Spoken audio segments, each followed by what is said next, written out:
भले ही भारत इतिहास के पुराने पन्नों में सोने की चिड़िया के नाम से पहचाना जाता रहा हो, लेकिन इस बात में कोई दो राय नहीं है कि हिंदुस्तान को विदेशी सल्तनतों ने जी भर के लूटा है। कभी यूनानी, कभी मुगल, तो कभी ब्रिटिशर्स। सबने इस देश को अपने आगोश में करने का प्रयास किया, जिसके कारण हमें अनेकों चुनौतीपूर्ण संकटों का सामना करना पड़ा। भगवान महावीर के 200 वर्ष के अंतराल में ही भारतवर्ष विदेशी आक्रांताओं के आक्रमण से जूझने लगा, जिसमें मुख्य था यूनान का सम्राट सिकंदर। सिकंदर का सामना हिंदुस्तान में जैन संत कल्याण मुनि से हुआ तथा उनसे प्रभावित होकर वह वापस यूनान चला गया। वह कल्याण मुनि को भी साथ ही यूनान ले गया। हालांकि बीमारी के कारण सिकंदर की मौत रास्ते में ही हो गई थी, लेकिन कल्याण मुनि यूनान गए, जिसका उल्लेख ग्रीक साहित्य में मिलता है। वहां पर वे कोलोनस के नाम से प्रसिद्ध हुए। हालांकि सिकंदर एक महान शासक था, पूरे विश्व पर विजय प्राप्त करना चाहता था, किंतु उसकी मृत्यु भी हमें एक शिक्षा देकर गई है। सिकंदर बादशाह जाता, सभी हाली हवाली हैं, सभी है हाथ में दौलत, मगर दो हाथ खाली है। महान शासक चंद्रगुप्त मौर्य।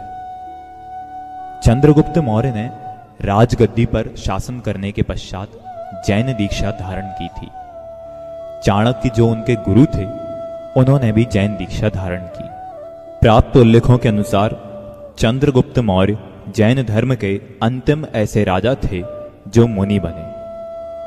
तिलोय पणत्ति में इस संबंध में कहा गया है, मौड धरे सुम चरिमो जिण दिखम धरिदम चंद्रगुप्तोया तत्तो मौड धरा दुप्पवज्जम नेव गेण्णन्ति। यदि चंद्रगुप्त मौर्य के राज्य की चर्चा की जाए तो नामात्र वर्तमान का हिंदुस्तान, अपितु पाकिस्तान, अफगानिस्तान, नीचे श्रीलंका, वर्मा, ऊपर की ओर तिब्बत, कुछ भाग नेपाल तथा चीन का, यह सभी चंद्रगुप्त मौर्य का राज्य हुआ करता था। आपके गुरु अंतिम श्रुत केवली भद्रबाहु स्वामी थे। उनके साथ ही आप चंद्रगिरी पर्वत दक्षिण प्रांत में चले गए थे, जिसका उल्लेख वहां पर प्राप्त एक शिलालेख के माध्यम से होता है। यह वह शिलालेख है जो आज भी चंद्रगिरी पर्वत पर देखा जा सकता है। इतिहासकार थॉमस ने तो यहां तक लिखा है कि मौर्य सम्राट चंद्रगुप्त जैन समाज के महापुरुष थे। साहित्यकारों ने इस कथन को एक स्वयं सिद्ध और सर्ववेदित तथ्य के रूप में लिखा है। इसके लिए उन्हें किसी भी प्रकार के अनुमान प्रमाण को प्रस्तुत करने की आवश्यकता का अनुभव ही नहीं हुआ। मेगास्थनीज के विवरणों में भी यह विदित होता है कि चंद्रगुप्त मौर्य ने ब्राह्मणों के सिद्धांत के विरोध में श्रमणों अर्थात जैनों के उपदेश को स्वीकार किया। महाकवि रैघु ने चंद्रगुप्त का चित्रण एक ऐतिहासिक जैन महापुरुष के रूप में किया है। इतिहासवेत्ता राइस डेविड्स का निम्न कथन पठनीय है, क्योंकि चंद्रगुप्त जैन धर्म अनुयायी हो गया था, इसी कारण जैनेतरों द्वारा वह अगली 10 शताब्दी तक इतिहास में उपेक्षित ही बना रहा। सम्राट अशोक। उनके पौत्र सम्राट अशोक महान ने भी विभिन्न शिलालेखों के माध्यम से भारतवर्ष तथा विश्व में अहिंसामयी जैन धर्म का प्रचार प्रसार किया था, किंतु बाद में आप बौद्ध धर्म के अनुयायी हो गए थे।